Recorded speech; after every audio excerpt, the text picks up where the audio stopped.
Figure it out. Hello, this is Adam Koralik from Figured Out Productions. The following video is a video of some kind, and I hope you enjoy it. Hey guys, it's Adam here, and today we're going to be talking about a brand new Sega Dreamcast game called Shadow Gangs. Before we do that though, if you guys could do me a favor, please leave a like on this video, comment down below, and subscribe if you haven't done that. Also, please go into the description, hit me up on the Twitter, Instagram, Facebook, Discord, Patreon, etc. social media things. Yeah, that's it. Do that. The Twitter. I sound like an old man. Anyway, whatever. Thank you guys very much for the support. So let's get into it. Yes, today we're going to be talking about a brand new Sega Dreamcast game called Shadow Gangs, which I actually have two versions of. I've got the PAL release, PAL purely cosmetic. It's not actually European, and then this like big ultimate collector's set type of thing. I'm going to be completely honest with you guys. These were sent to me for free for the purposes of review. Same game, and I think in both cases by Wave. I know Wave sent this one. This one I'm not actually 100% sure where it came from. I'm sorry, I don't. Yeah, I did, in my previous pickups video, I showed it in the unboxing, and I was kind of stunned to see it because I just wasn't expecting it. Anyway, this, let's talk about it though. This version of the game has this like nice little like OB type of wrap around the case, and then inside of it, it has a couple of things. It's got like an art book type of thing, which has, you know, a bunch of just images of, you know, renderings of all the different characters and stuff in the game, which actually looks really, really cool. By the way, the villain apparently in this game is based on Freddie Mercury. Even I know who that is, and I don't know anything about music. But despite not knowing anything about music, I'm still going to appreciate this, because this was also the only way to get the official score music CD soundtrack. Sorry. See, that's how badly I am bad at music.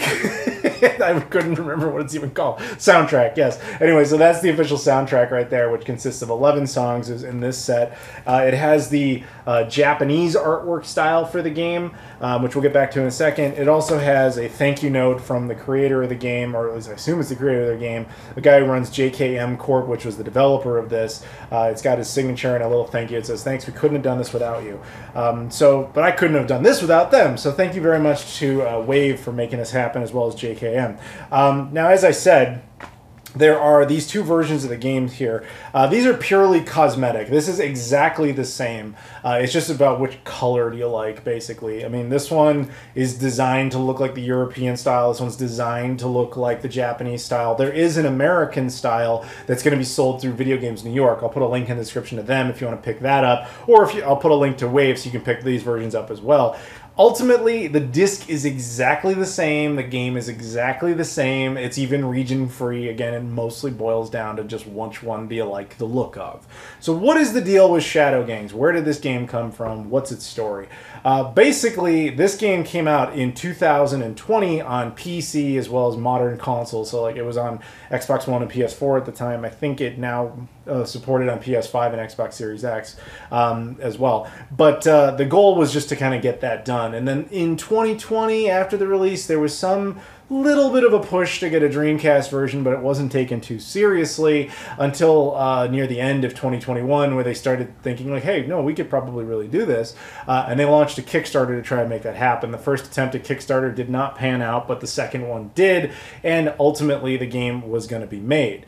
Now, from what I can tell, it looked like JKM was going to do this themselves and self-publish, but then Wave got involved. So when they were originally going to self-publish, the original estimate for the release was going to be like the summer of 2023, so like a year from now at the time I make this video. But when Wave got involved, they're like, no, man, we can expedite that, no problem. And they went ahead and they did, and now the game exists in our own physical reality, right here and right now.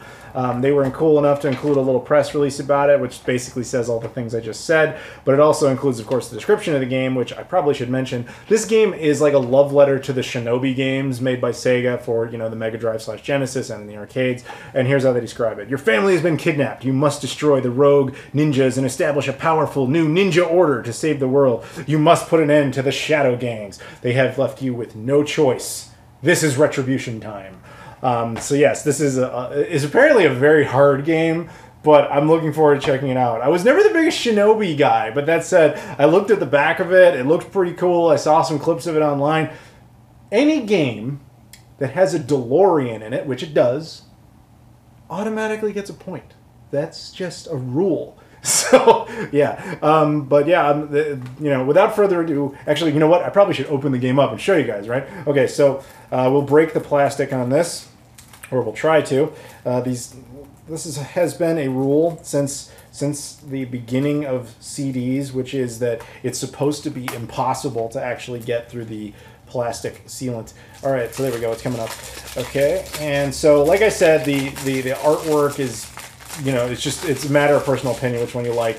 These are pressed discs. They are not made on a CD burner or anything like that. You don't have to worry about some guy sending you some pirated thing with a Sharpie where he wrote the name Shadow Gangs or anything like that.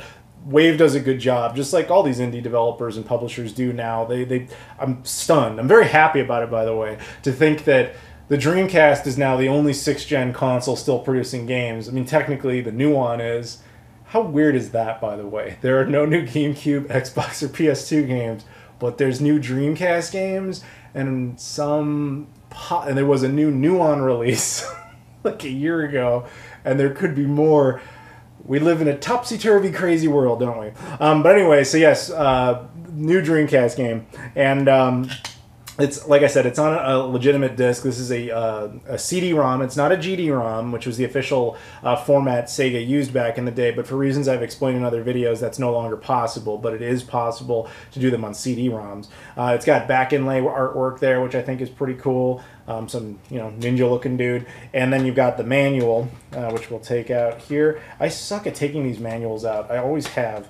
Let's see, there we go. Okay, Shadow Gangs. Inside this manual, it just has information about the story, and it's got artwork, it's got controllers, information about the VMU save data capabilities, which your HUD looks like. Of course, the game supports the VGA modes, so that means you can use the modern HDMI adapters and any sort of stuff like that. So in other words, the video quality out of it's going to be good. That's just kind of standard at this point. In fact, I don't think there has ever been an indie release that wasn't both region-free and capable of, that didn't support the VGA modes. They all seem to do it. It's just kind of standard at this point. So difficulty settings, player actions, credits, and then you have the same basic things in multiple languages, which is pretty cool. All right, we're rolling here. So in case it isn't obvious, earlier I was showing you guys gameplay footage from the first level.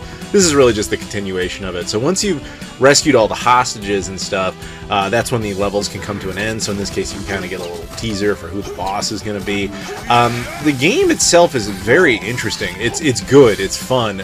It's not as straightforward as a lot of platformers that I'm personally used to. So what I mean by that is, you probably noticed earlier it said I had to like rescue all the hostages. So you have to go through the level and actually actively find all these people. One thing it has that I don't like, I'm sure a lot of people appreciate it, but I do not, because I find it, you know, they like the challenge of it. The amount of time you have to actually do that, like that you have like 3 minutes to complete the whole level. Once you get good at it, it's fine. There's also these bonus levels here. I thought this was pretty good, though I sucked at this. I just kind of like the idea of seeing this, I don't know if you would actually deem this a 16-bit first-person shooter like appearance, but yeah, I was not good at that. Anyway, so that's just bonus levels so you can pick up items. The majority of the game looks like this, which incidentally you're going to see up at some point. You're going to see that red DeLorean I was talking about. Well, I don't think I said it was red, but it's red. But yeah, the game is a lot of fun. It is hard though. You do die a lot.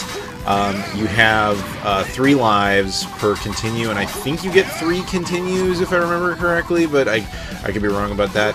I highly recommend getting any little power up you can. Like that little thing that's following me there now will like shoot at stuff as well. The game has a little bit of an altered beast thing going on. So you pick up on these powers ups, right?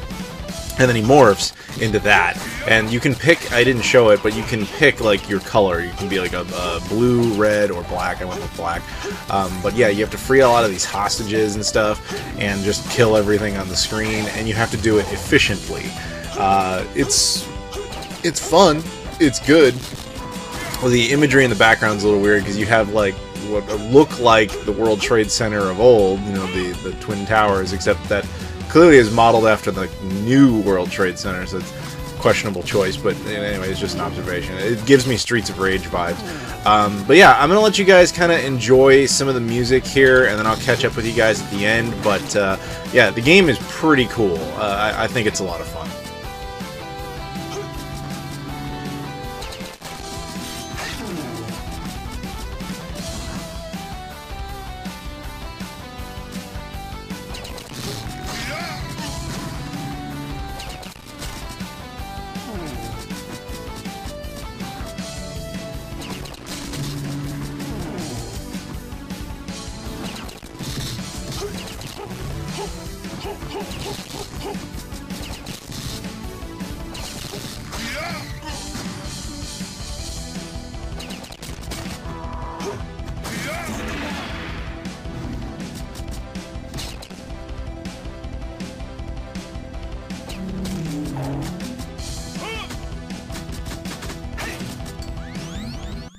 Level complete.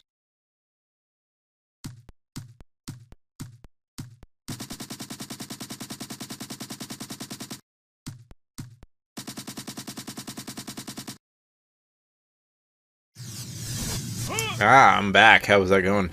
So the game also has a little bit of a storyline there, so you can read all the text and stuff like that. It has a really cool intro, too, that I cut out just for time reasons. But yeah, you can check all that stuff out. The boss fight was unreasonably hard. I did not manage to succeed in doing this, I'm just going to tell you right now. This is a game where you have to play it a lot and just kind of, you know, get good.